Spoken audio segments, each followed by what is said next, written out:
1:30, Tuesday. So first training day of the week. Check-ins are already finished for the day. Finished, sent off. Morning cardio is also finished. And I believe, let me just check my steps. Yeah, I've almost hit my daily step target as well, so a very productive start to the day, in my opinion at least. So time to eat a pre-workout meal, let that digest a little bit, maybe watch a bit of YouTube, edit some footage. I've got a couple of reels that I've still got to edit. I've actually got to upload one today as well, so I will edit that and upload that, and yeah, then it'll be time to hit the gym. So upper body today. But yeah, we'll see how we go. Now I do still plan on doing the educational videos. That wasn't a one-off. I just wanted to mention that now, just in case you might have been wondering. But I definitely will be doing more educational videos like that reverse dieting one that I uploaded the other day. Now in terms of frequency, it'll likely be a once a week thing. So I'll get back on the bandwagon of doing these videos, training sessions. So 4 of those a week, and then 1 educational video a week, so 5 videos a week. And kind of just roll with that, I think. See how things go, see how well I can maintain that. Usual pre-workout meal.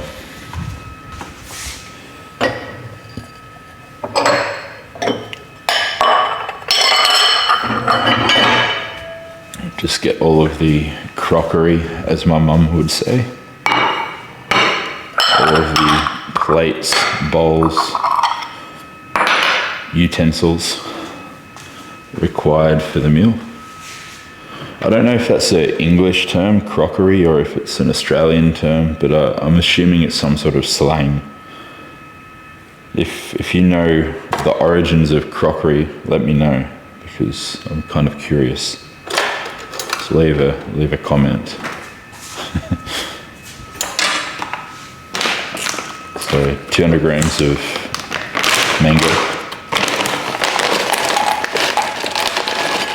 Now I like to go frozen because I've said this before, and I know a lot of other people have said it before me, but if your goal is to have the freshest produce possible, then it's probably a good idea to purchase your produce frozen whenever possible, especially if the price of fruit and vegetables is jacked up near where you live, which it definitely is here in Australia.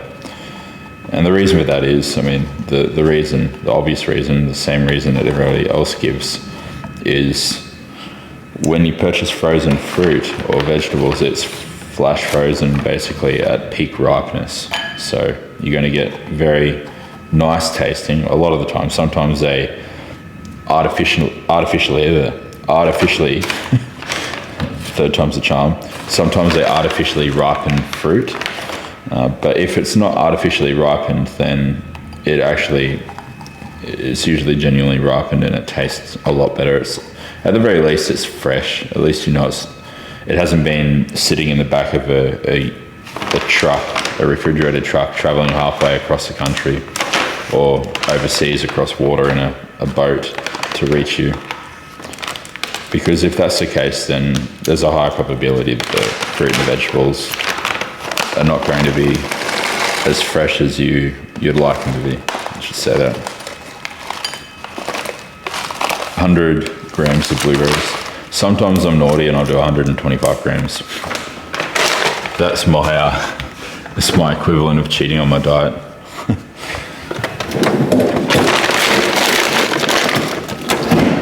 So 300 grams of fruit. And in terms of how much fruit you should eat per day, how much, like in terms of grams, or how many grams of vegetables you should eat, I mean, the general consensus or general rule of thumb is, and there's some give in this, like if you're eating a lot of a lot of food, and I mean a lot of food. Like if you're a open bodybuilder, or if you're just somebody that has a high energy turnover and you need, say, 5,000 or 6,000 or even more calories a day to meet your needs, then these values, these quantities might vary a bit. You might eat less if food volume's an issue, but generally speaking, like if you can stomach it, and you should try maintain this to the best of your ability for as long as you possibly can as food's increasing. Try getting in about 500 grams of vegetables from mixed sources, so at least 2 or 3 different types of vegetables to make up that total of 500 grams of vegetables per day, and then about 300 grams of fruit per day. Obviously, if you're following a low carbohydrate diet, if you're doing some ketogenic diet, then that's not going to be possible always.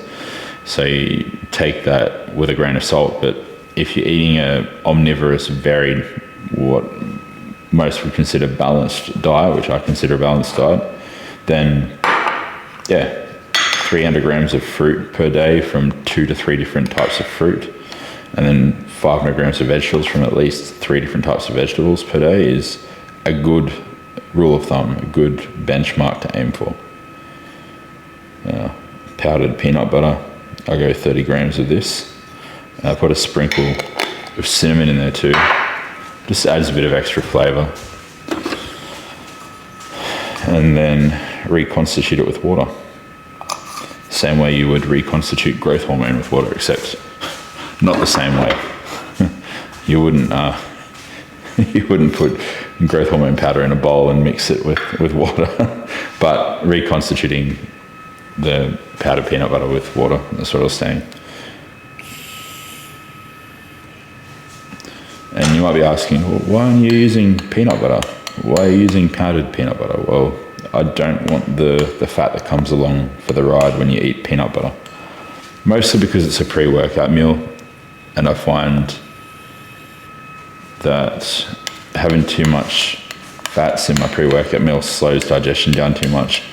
And I generally just don't process fats as well. They tend to go right through me, so I focus on a more carbohydrate-rich diet. And I think part of that is just from acclimation over time. And that's something important to consider. Like if you've ever tried eating high fats and say, for example, you find the same issue occurs that I did, which is you just don't seem to digest it well. Well, there could be a number of reasons why that is, but one of the big possible reasons is you've just eaten a low-fat diet for so long that your lipase enzyme production is down-regulated endogenously, so your body isn't producing the digestive enzyme involved and responsible for breaking down lipids, or fats, in other words. So the human body is very adaptive. It's the reason why we can survive on a vegan diet, a carnivore diet, an omnivorous diet, basically any diet you throw at the human body. For the most part, you can survive on it. You might not thrive, but you can survive, and that's just a testament to how adaptive the human body is, and that's through generations and generations of epigenetical adaptations, evolution, whatever you want to call it or look at it as. And that allows the body to quite reactively acclimate to any kind of adjustments in your nutrition. So because I've been eating low fat for so long, I think what's happened and what's occurred is my body's just reduced the production due to the reduced need for the enzyme. It's reduced the production of lipase enzyme. So now when I do eat fats, it just goes straight through me and I basically shit it out. So I generally opt for this because, one, a bit of a faster digesting meal, doesn't sit in my stomach as much, and then two, it's just better digested in general. I find that I just digest my food better if it's lower in fat. There's exceptions to the rule. I mean, some foods I still tolerate quite well, but a lot of the time they'll have prebiotic fiber in them and stuff, which I think just helps feed the gut bacteria and helps everything get processed a little bit better. But if I eat, say, like a grubby burger or something like that, I'll pay for it on the toilet later, that's for sure. So enough of that protein sludge. So a 1-to-1 ratio of cacao powder and hydrolyzed whey. Let me just see if I can fix the footage. Looks a little bit overexposed.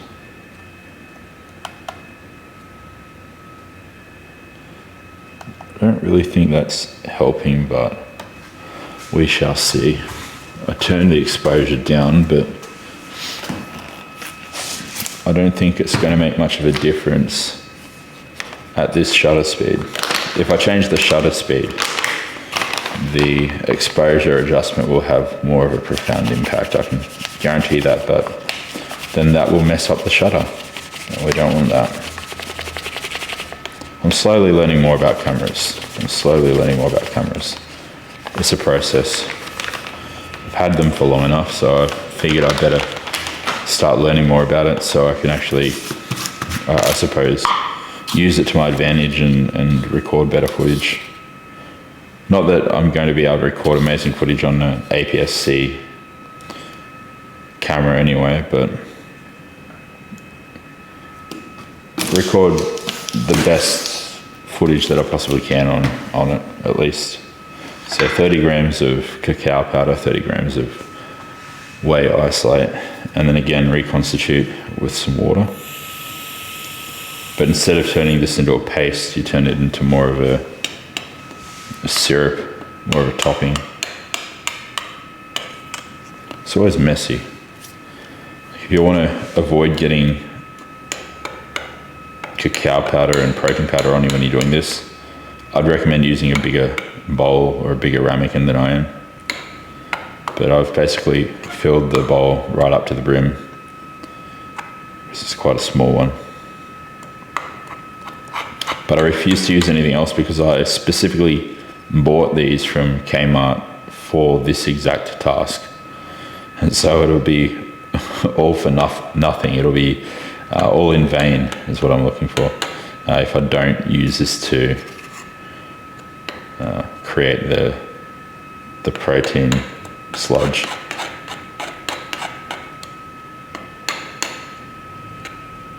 It just takes a god-awful amount of time to do this if you don't want to spill it everywhere. Just small, gentle, gradual stirs until you dissolve and break up all of the clumps of protein powder and cacao powder. But cacao is it's a fantastic way of just increasing your mineral intake in your diet. A lot of people say, oh, what about the lead, the cadmium, and rah.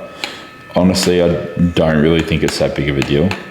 I mean, you're entitled to think what you want to think, but I mean, I'd rather not live life so cautiously that I'm too concerned to eat something because of some paper showing you that this could potentially be problematic. And you got to remember, cadmium and lead, although they are in cacao powder, that's because of the fact that they're in the soil that the plants that produce cacao grow in. And yeah, sure, it might be in high quantities than historically the soil had.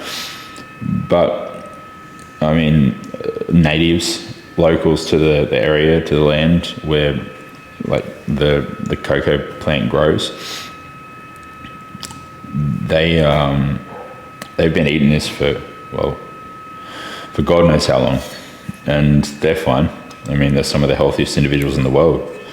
In fact, if you look at the cardiovascular health of people in Southern America, they're some of the healthiest individuals in the entire world. So I don't think it's going to be that deleterious to your health. I think there's far worse things out there, and even just the air we breathe these days is that bad that I'd be more worried about the air that I'm breathing than I am about consuming cacao powder. Let's just put it that way. Especially if you live in a more heavily polluted area, say a more industrial area. So yeah, protein sludge, powdered peanut butter into a peanut butter essentially, and then just squeezy jam because it's easier to apply to rice cakes. Same deal with the honey, just raw Manuka honey. This is a store brand, so it actually, funny enough, it doesn't work out much more expensive than the cheap, shitty, heat-treated honey. It's a couple of extra dollars for a pound of it, but it tastes way better. It's got antimicrobial or antibacterial properties. So yeah, it's obviously got a lot of MGOs in it, being that it's Manuka honey, so it's 50 plus MGOs. It's not super high. I mean, you can go into the hundreds with MGO, I think even the thousands, but I mean, 50 MGOs is better than 0 in my opinion. But I mostly buy it just due to the fact that it's not much of a disparity in price, and the disparity in taste in terms of how much better this tastes over regular honey is just astronomical. I'm willing to part with an extra $3 for a pound of honey that tastes, say, 5 times as good. But that's not the case with everything. I'm quite frugal when it comes to my spending, and I think you need to be if you want to, 1, get ahead in life, and 2, if you want to be a bodybuilder. Bodybuilding is expensive, so being frugal with your food selection is good, but frugal without compromising on food quality wherever possible, if that makes sense. I mean, there's a time and a place. If you're really budgeting and you're counting pennies, which I've been in that position many times, and I'm sure I'll be in that position again one day in life. I mean, you never know what life throws at you. But yeah, there's a time and a place to be very frugal and say eat tuna, rice cakes and nothing else. But then there's also a time to not be so frugal and I suppose be a bit more mindful of your health and the quality of the food that you're eating, not just the quantity. And yeah, and then you can obviously do that. But I mean, minimizing expenses, unnecessary, stupid expenses, like don't have a car that you can't afford, don't live in a house that you can't afford, doing those things, don't eat out regularly, then you can eat good quality food on a somewhat of a budget. I mean, people really overinflate the cost of healthy eating, I think, at least in my opinion. It's definitely not as expensive as people claim it is, but it's definitely more expensive than eating absolute trash. But I mean, if you care about your health, which you should see it as an investment. You shouldn't see it as an expense, but as an investment, because that's what your health is. It is an investment. I mean, if you can't consider your own body, the thing that you live in from the moment that you were born into this world till the moment you take your last breath, if you cannot see the physical vehicle that you inhabit throughout your entire time in existence as an investment, then you really fucking messed up somewhere. So yeah, see it as an investment, and then whenever possible, wherever possible, obviously put more money in quality food, and then wherever you have to cut back, whenever you have to cut back, make the necessary adjustments. And then obviously it's just a constant state of flux. Like you'll be constantly auto-regulating based on the circumstances, circumstantial, situational, as I say. Actually, I'll throw that rice cake instead. This one looks nicer. One thing I am very pedantic about though is my rice cakes, I'll be honest. Probably to the point that it's a bit stupid. At least my mum and my fiance will say it's stupid, the extent to which I'm pedantic about my rice cakes, but we all have that one thing, and rice cakes is mine. So I like to get the perfect rice cakes, or the most perfect rice cakes in the sleeve whenever I'm preparing a meal. And now for a cut scene to the finished product.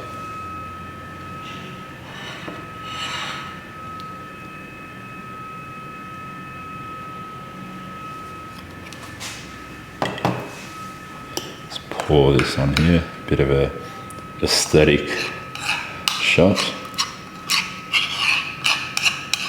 Well, not really aesthetic, but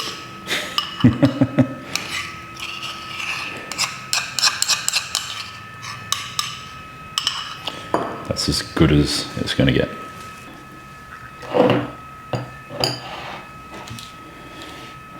Time for my noon pills as well.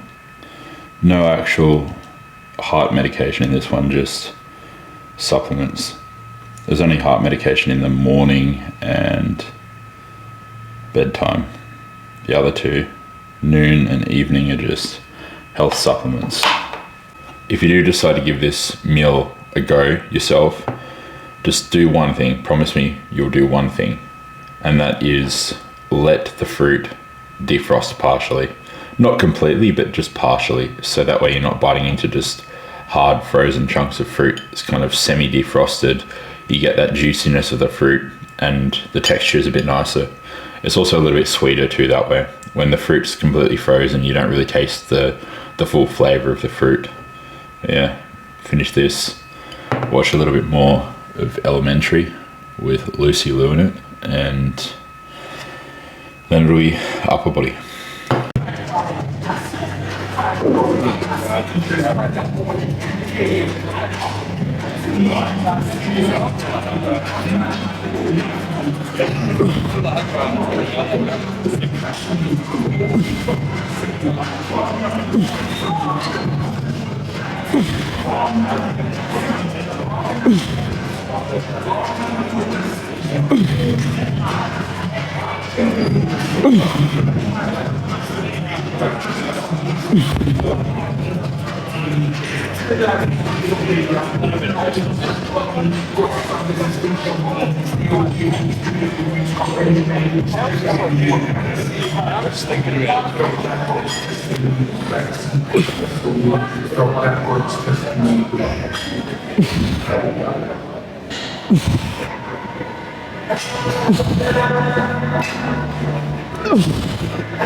Oh, I don't mind.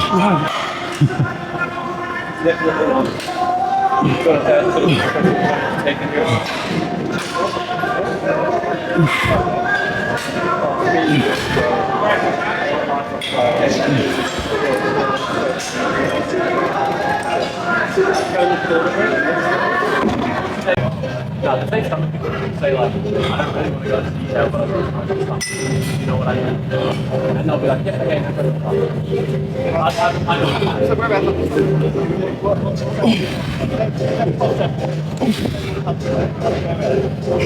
see, there you go. Time to pick your mouse.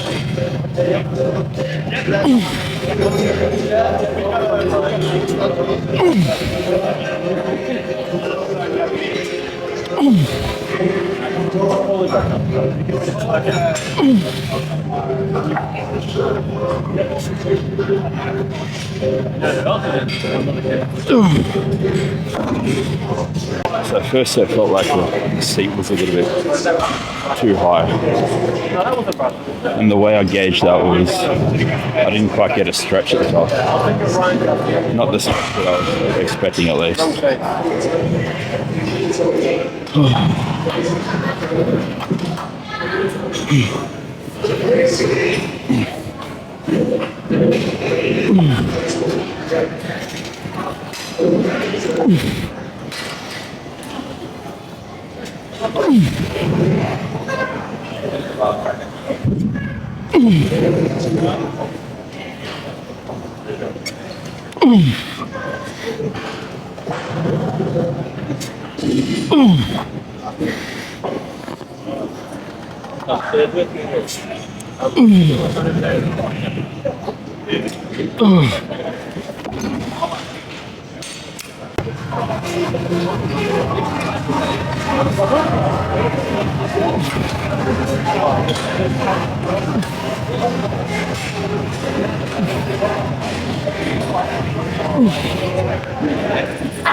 This will definitely be heavy enough.